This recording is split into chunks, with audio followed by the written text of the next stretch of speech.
యేసుకి స్తోత్రం చెల్లిద్దామా? మరొక సంవత్సరంలోకి కొన్ని గంటల్లో మనల్ని ప్రవేశపెట్టబోతున్న యేసుకి స్తోత్రం చెల్లిద్దామా?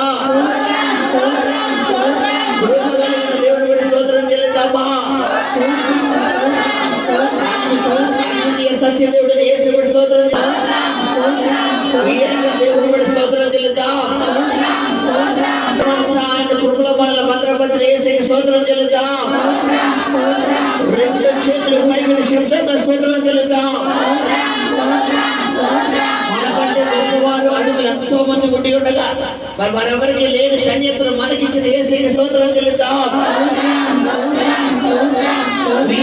దేవుని కూడా స్తోత్రం చెల్లిద్దాం.